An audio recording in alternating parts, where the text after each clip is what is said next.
उद्धव ठाकरेंचा पक्ष राजकारणामध्ये अजून किती दिवस तग धरेल यावरच आता संशय व्यक्त केला जातोय। कारण ठाकरेंच्या पक्षाला लागलेली गळती यामुळेच हे असं वाटतंय।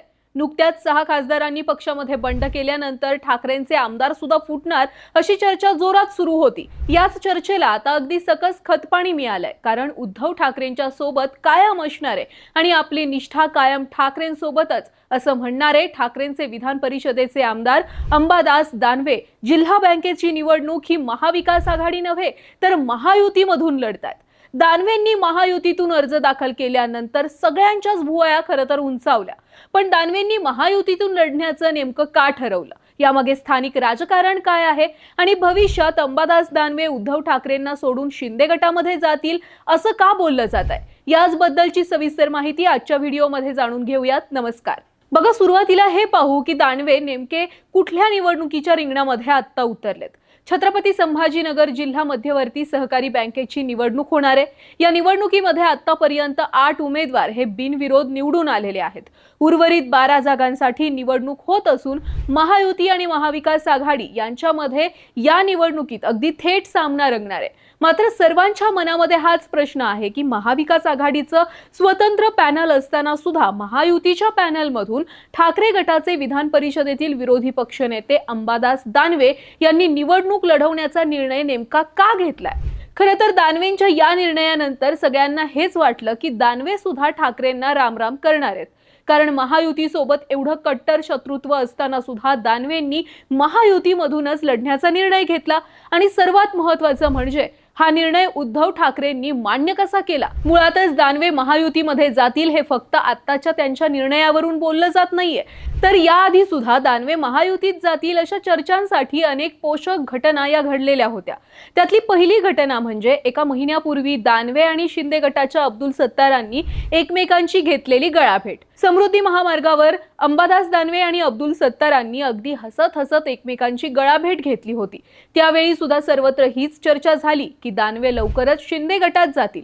आता या घटनेला 1 महिना उलटत नाहीये तोवरच दानवेंनी जिल्हा बँकेची निवडणूक महायुतीमधून लढण्याचा निर्णय घेतलाय। आता दानवेंच्या याच दोन्ही घटनांमुळे त्यांच्या पक्ष सोडण्याच्या चर्चांना आणखी बळ आलं। ज्यावेळी प्रसार माध्यमांमध्ये दानवे ठाकरेंना रामराम करणार अशा बातम्या येऊ लागल्या, त्यानंतर स्वतः अंबादास दानवेंनी त्यांची भूमिका स्पष्ट केली आणि स्थानिक राजकारण सांगितलं।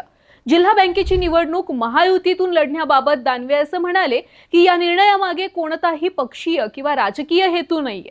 जिल्हा बँक निवडणुकीत पक्षीय राजकारण नसतं, हा निर्णय स्थानिक पातळीवरील आहे। याचा महायुती किंवा इतर राजकीय घडामोडींशी काहीही संबंध जोडू नका असं म्हणत अंबादास दानवेंनी तात्पुरतं का होईना त्यांच्या पक्षांतराच्या चर्चांना ब्रेक दिलाय। पण दानवेंनी घेतलेल्या या भूमिकेवरून प्रश्न पडतो की दानवेंना निवडणूक जिंकण्यासाठी महायुतीत जावं लागतंय, मग महाविकास आघाडीची ताकद छत्रपती संभाजीनगरमध्ये काहीच राहिली नाहीये का, किंवा स्वतः दानवेंचीच ताकद राहिलेली नाहीये का। आणखी एक महत्त्वाची बाब म्हणजे दानवे आत्ता निवडणूक महायुतीतून लढणार आहेत आणि निवडणुकीनंतर पुन्हा महाविकास आघाडीमध्ये जाणार। मग बँकेच्या बाबतीत सर्वसामान्यांना काही समस्या असतील तर जनतेनं विरोधी पक्ष नेता म्हणून दानवेंकडे जायचं की नाही, कारण दानवे तर सध्याच्या घडीला दोन्ही दगडावर पाय ठेवून उभे राहिलेत। बरं, महायुतीतून निवडणूक लढवण्यासाठी दानवेंवर कोणी सुद्धा दबाव टाकलेला नव्हता। स्वतः अंबादास दानवे यांनीच भाजप आणि शिंदे गटाकडे महायुतीच्या बिगर शेती मतदारसंघातून निवडणूक लढण्यासाठी इच्छा व्यक्त केलेली होती आणि दानवेंच्या इच्छेखातरच महायुतीच्या आधीच्या ठरलेल्या उमेदवाराला माघार सुद्धा घ्यावी लागली आहे। मग लक्षात घ्या, महायुतीनं दानवेंना दिलेली ही संधी सहजासहजी दिलेली नसणार आहे। काहीतरी डील नक्कीच झालेली असेल। कदाचित महायुतीमधून निवडणूक लढण्याच्या बदल्यात अंबादास दानवेंनी शिंदे गटात यावं अशी सुद्धा डील झाली असण्याची शक्यता राजकीय तज्ञांनी व्यक्त केली आहे। थोडक्यात काय, अंबादास दानवे काही दिवसांनंतर जिल्हा बँकेची निवडणूक जिंकल्यानंतर शिंदे गटामध्ये गेल्याचे दिसले तर आश्चर्य वाटायला नको। ठाकरेंचं मात्र या सगळ्यात मोठं नुकसान होत आहे, कारण उद्धव ठाकरेंच्या नावावर आणि त्यांच्याकडे पाहून मतदारांनी ज्या आमदार आणि खासदारांना निवडून दिले तेच आमदार खासदार अगदी धडाधड पक्ष सोडून जायला लागलेत। बरं, आता काही जण असं सुद्धा म्हणतील की यामध्ये ठाकरेच कमी पडतात, त्यांना त्यांच्या पक्षाची गळती थांबवता येईना। पण एक लक्षात घ्या, आमदार खासदारांना महायुतीमधून चांगल्या ऑफर्स मिळत असतील तर ते स्वतःचा फायदा पाहून निष्ठेला पायदळी तुडवून ठाकरेंनी किती सुद्धा रोखण्याचा प्रयत्न केला तरी सुद्धा आमदार खासदार पक्ष सोडणारच. आता फक्त हे पाहणं महत्वाचं आहे की ठाकरेंसोबत शेवटचा माणूस नेमका कोण राहणार आहे. असो, अंबादास दानवेंनी महायुतीतून निवडणूक लढवण्याचा घेतलेला निर्णय तुम्हाला योग्य वाटतंय का?